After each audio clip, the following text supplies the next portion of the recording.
অশান্ত হয়ে উঠেছিল ভাঙড়, আর সেই ভাঙড়ে পুলিশ কমিশনার মনোজ ভার্মা কি বলছেন একবার সরাসরি দেখি। প্রোগ্রামকে পারমিশন দিচ্ছি না যেখানে আমাদের অ্যাপ্রিহেনশন আছে ব্রিচ অফ পিস হতে পারে, কিন্তু এটা অনলি কেস টু কেস বেসিসেই আমরা ডিসাইড করব কীরকম অ্যাপ্লিকেশন আছে, কত গ্যাদারিং হবে, কত লোক আসবে, তার বেসিসে আমরা ডিসাইড করছি। কোনো বড় জামায়াত হলেই ওখানে হয়তো যারা অর্গানাইজ করছেন ওরা, আমরা দেখেছি মানে লাস্ট দুটো ইনসিডেন্টে আমরা দেখলাম যারা অর্গানাইজার ছিল ওদের কন্ট্রোল কিছুক্ষণ পরে থাকলো না, আর ওদেরকে নাও বলা হয়েছিল দ্যাট এটা না করতে, কিন্তু তারপরে ওরা অর্গানাইজ করে দিল, কিন্তু কিছুক্ষণ পরে ওদের কন্ট্রোলের বাইরে চলে গেছে।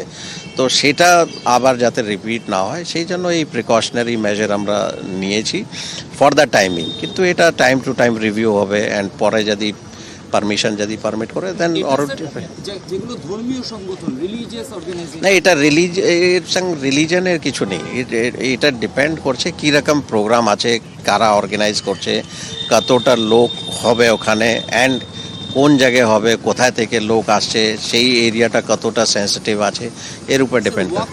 ওয়াকফ এর মধ্যে পড়ছে, ওয়াকফের যে মুভমেন্টগুলো ওরা বাইরে করছে যেগুলো ছোটোখাটো প্রোগ্রাম হচ্ছে, ছোটোখাটো প্রোগ্রাম পিসফুলি হয়েছে, এখনও অবধি কোনো প্রবলেম হয়নি। বড় জামায়াত যদি হয় তাহলে আমাদের অ্যাপ্রিয়েশন নিশ্চয়ই থাকবে, সেটা যে কোনো মানে ওয়াকফ রিলেটেডও হতে পারে বা অন্য কোনো কারণেও হতে পারে। তো এটা কেস টু কেস কিন্তু আমরা ডিসাইড করব কোনটা পারমিশন দেওয়া হবে, কোনটা ডিসাইড দেওয়া হবে। বড় জামায়াতের ক্ষেত্রে কেস টু কেস দেখে আপনারা অনুমতি দেবেন, সব দেবেন না। গিয়েছেন আজকে পরিস্থিতি খতিয়ে দেখতে, সরাসরি চলে যাব কল্যাণের কাছে। কল্যাণ, কোন কোন পরিস্থিতি খতিয়ে দেখলেন, কি বললেন মনোজ ভার্মা? একেবারেই আমরা জানিয়ে রাখি, গত সোমবার যে ঘটনা ঘটেছিল সোমপুর বাজারে ঘটনা ঘটেছিল, সেই ঘটনার পর আজকে বিকাল 3টে নাগাদ কিন্তু পুলিশ কমিশনার মনোজ ভার্মা তিনি সোনপুর বাজারে আসেন।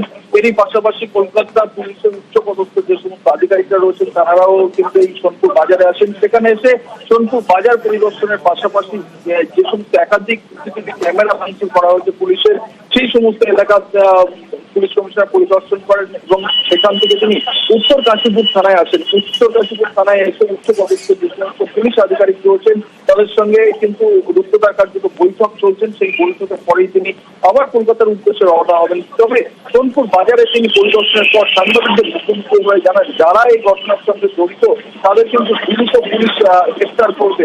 এরই সঙ্গে সঙ্গে তিনি বেশ, এবং তার সঙ্গে সঙ্গে বিভিন্ন সমাবেশ, বিভিন্ন প্রোগ্রাম এই ধরনের কিছুতে হলে পরে কোনটা পারমিশন দেওয়া হবে, কোনটাতে পারমিশন দেওয়া হবে না, সেটাও বললেন যে এটা বাছাই করা হবে সিচুয়েশনের উপর নির্ভর করে।